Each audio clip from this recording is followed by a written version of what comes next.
अगर हमारी बहन जी प्रधानमंत्री बन जाती है तो निश्चित रूप से ये जुल्म और ज्यादती का जो भय पैदा किया जा रहा है हमारे भारत में, हमारे बिहार में, इसका अंत किया जा सकता। अगर मुजफ्फरपुर में भी घटना हुई तो वैशाली में भी हुई, सोनपुर में भी हुई, दरभंगा में भी हुई, तो लगातार दलितों पर अत्याचार का जो श्रृंखला है वो बढ़ते जा रही है। मणिपुर में इतनी बड़ी घटना हुई, लेकिन सब लोगों के मुंह पर टेप लगा हुआ है। जो भी सरकार है उन सरकारों के मुंह पर टेप लगे। निर्देश दिया है कि जनता से गठबंधन करो, बहुजन समाज से गठबंधन करो, सर्व समाज से गठबंधन करो, और गठबंधन ऐसा करो कि जहां से एक नया समाज पैदा हो और जहां दलित उत्पीड़न, पिछड़ा उत्पीड़न, अति पिछड़ा उत्पीड़न, जो उत्पीड़न का जो कार्य हो रहा है, ये उत्पीड़न का कार्य बंद कराया जा सके। और इसी के लिए बहन जी ने स्पष्ट रूप से नहीं, देखिए, बहुजन समाज पार्टी किसी भी गठजोड़ से जब बाहर आए कि हम न इंडिया के साथ जाएंगे न एनडीए के साथ जाएंगे, हमारी बहन जी ने स्पष्ट रूप से इसलिए कहा कि हम न एनडीए का पार्ट होंगे न इंडिया का पार्ट होंगे, इसलिए कि एक सांप नाथ है तो एक नागनाथ है। हम इन सांप और सपेलों के चक्कर में नहीं पड़ेंगे। बहुजन समाज पार्टी को बहन जी ने स्पष्ट रूप से अपने कार्यकर्ताओं को निर्देश दिया है कि जनता से गठबंधन करो, बहुजन समाज से गठबंधन करो, सर्व समाज से गठबंधन करो, और गठबंधन ऐसा करो कि जहां से एक नया समाज पैदा हो और जहां दलित उत्पीड़न, पिछड़ा उत्पीड़न, अति पिछड़ा उत्पीड़न, जो उत्पीड़न का जो कार्य हो रहा है, ये उत्पीड़न का कार्य बंद कराया जा सके। और इसी के लिए बहन जी ने स्पष्ट रूप से न इनके साथ गई, एनडीए के साथ गई, न इंडिया के साथ गई, और बहन जी ने एक नया रास्ता बनाया है, एक नया विकल्प जनता के लिए बनाया है कि हम बहुजन समाज पार्टी के साथ रह करके बहुजन समाज पार्टी के जो लोग होंगे उन्हें न्याय दिलाने का काम करें। बिहार में सर महागठबंधन और एनडीए के खिलाफ एक तीसरे मोर्चे की भी बात की जा रही है, क्या उसके सदस्य होंगे? देखिए, मैं स्पष्ट रूप से कहना चाहता हूं, जो हमारी बहन जी ने स्पष्ट किया है कि बहुजन समाज पार्टी एक राष्ट्रीय पार्टी है।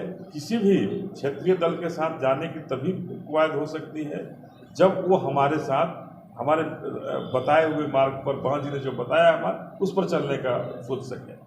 तीसरे मोर्चा तभी की बात अभी हम बेमानी समझेंगे।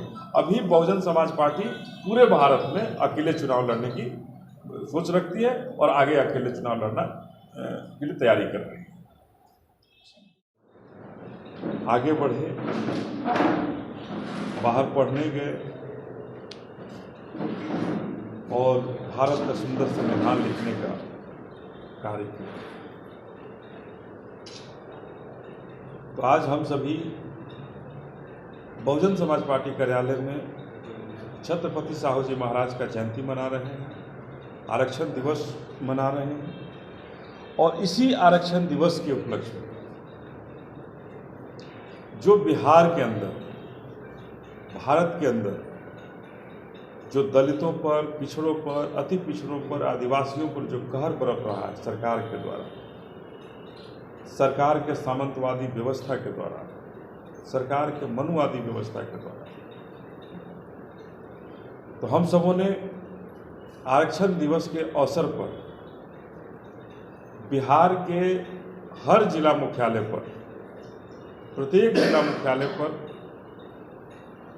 बहुजन समाज पार्टी ने फैसला लिया है कि छत्रपति साहू जी महाराज के आरक्षण दिवस के अवसर पर, जयंती के अवसर पर, पूरे बिहार में जो बहुजनों पर अत्याचार हो रहा है, जुल्म हो रहा है और न्याय नहीं मिल पा रहा है, उसकी संख्या और बढ़ते जा रही है, घटनाएं लगातार बढ़ते जा रही है। अगर मुजफ्फरपुर में भी घटना हुई तो वैशाली में भी हुई, सोनपुर में भी हुई, दरभंगा में भी हुई, तो लगातार दलितों पर अत्याचार का जो श्रृंखला है वो बढ़ते जा रही है। मणिपुर में इतनी बड़ी घटना हुई,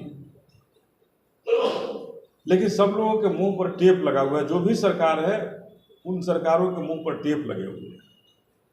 राजस्थान में भी घटना हुई,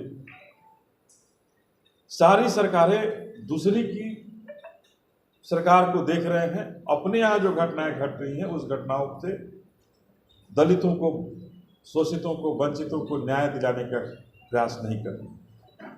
तो हम सभी ने पहले भी कहा है कि बहुजन समाज पार्टी ही एक ऐसी विचारधारा की पार्टी है, बहुजन समाज पार्टी एक ऐसी व्यवस्था लाना चाहती है जिस व्यवस्था से अगर हमारी बहन जी प्रधानमंत्री बन जाती है तो निश्चित रूप से ये जुल्म और ज्यादती का जो भय पैदा किया जा रहा है हमारे भारत में, हमारे बिहार में, इसका अंत किया जा सकता है। तो बहुजन समाज पार्टी का बिहार इकाई 8 तारीख को फैसला लिया कि 8 तारीख को बिहार के हर एक जिला मुख्यालय पर हम धरना और प्रदर्शन करेंगे। जो शोषित दलित वंचितों के ऊपर अत्याचार हो रहा है, जुल्म हो रहा है, उसको न्याय दिलाने के लिए और इस अत्याचार और जुल्म को बंद कराने। कब तक ये बहुजन समाज इन सरकारों का, इन सरकार के गुंडों का, इन सरकार के जालिमों का, इन सरकार के सामंतवादी व्यवस्था का, फासिस्टवादी व्यवस्था का जुल्म सहते रहेगा ये बहुजन समाज। तो हम सभी ने, बहुजन समाज पार्टी ने तय किया है कि हम इसका विरोध करेंगे और 8 तारीख को पूरे बिहार प्रस्ताव लाया गया है सदन में, क्या आपकी पार्टी भी उसके समर्थन में है या खिलाफ है? देखिए, ये तो अभी अविश्वास प्रस्ताव चल रहा है, उसका निर्णय होगा। अभी हम लोग उस पर, यहाँ चूँकि हम लोग बिहार इकाई के, इस पर केंद्रीय नेतृत्व फैसला लेगा। बिहार नेतृत्व इस पर फैसला नहीं ले सकता है, न उसके बारे में कह सकता है केंद्रीय नेतृत्व के बारे में। तो जो फैसला होगा आपके मीडिया के द्वारा आपको पता चलेगा ही बहन जी का क्या फैसला है। लेकिन अभी बिहार इकाई ने जो फैसला लिया है कि बिहार में जो जुल्म और ज्यादती हो रही है दलितों पर, पिछड़ों पर, अति पिछड़ों पर, आदिवासियों पर, उनके खिलाफ 8 तारीख को पूरे बिहार में हर एक जिला मुख्यालय पर हम लोग धरना प्रदर्शन देने का काम करेंगे। अच्छा, बिहार में आपने कहा कि जो भी बहुजन समाज पर हिंसा हो रहा है उसके खिलाफ, अगर सत्ता में बैठे तमाम जो नेता हैं वो कह रहे हैं कि अगर कहीं ऐसी घटनाएं निकल कर सामने आ रही हैं तो कार्रवाई बेशक हो रही है। किस पर कार्रवाई हो रही है? अभी हम मुजफ्फरपुर में गए थे, वहाँ शिवनाथ राम की हत्या हुई, आज तक हत्यारे नहीं पकड़े गए और इसलिए हत्या हुई थी क्योंकि चापाकल से पानी पीने का उन्होंने दुस्साहस कर लिया। तो ये कहने वाली सरकार के कथनी और करनी में बहुत फर्क है। जो कहती है वो करती नहीं और जो करती है वो कहती नहीं। और ये दरभंगा में जो अभी घटना घटा, तो ये क्या है? ये दलितों पर अत्याचार और उत्पीड़न तो लगातार हो रहा है, अति पिछड़ों पर हो रहा है, पिछड़ों पर हो रहा है और अल्पसंख्यकों पर हो रहा है। लेकिन कोई भी ये सरकार जो है तनिक भी उन्हें न्याय दिलाने का काम नहीं कर रही है, सिवाय और सिवाय जेल से जो आतंक अपराधियों को छुड़ाने का काम कर रही है। और जब से जो बाहुबली अपराधी जेल से छूट रहे हैं, बाहर आ रहे हैं, दलितों